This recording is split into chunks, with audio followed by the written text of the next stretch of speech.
Bangladesh scout পতাকা বহন করছে petrol leader master Mohammad Imtiaz Hossain. TMC scout পতাকা বহন করছে পেট্রোল লিডার মাস্টার তাহমিদ বিন আলম আয়াত। Now, approaching the stage is the scout contingent of Dhaka Residential Model College. The team is led by Senior Patrol Leader Master Muhammad Rafid Al Hassan. Patrol Leader Master Muhammad Al Haq is bearing the scout placard. Patrol Leader Master Salman Muhammad Sharod is holding high the college flag. Patrol Leader Master Muhammad Imtiaz Hussain is bearing the Bangladesh Scout flag. Patrol Leader Master Muhammad Tahmid bin Alam Ayat is bearing the BRMC Scout flag.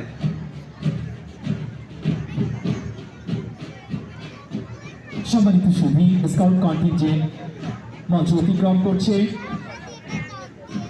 উদয়ের পথে শুনিকার বাণী, ভয় নাই ওরে ভয় নাই, নিঃশেষে প্রাণ যে করিবে দান, ক্ষয় নাই তার ক্ষয় নাই।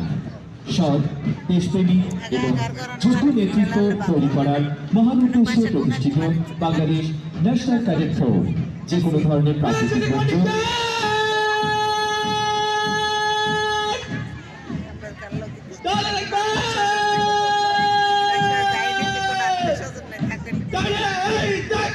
জনকল্যাণমূলক কাজ যেমন বৃক্ষরোপণ, স্বেচ্ছায় রক্তদান,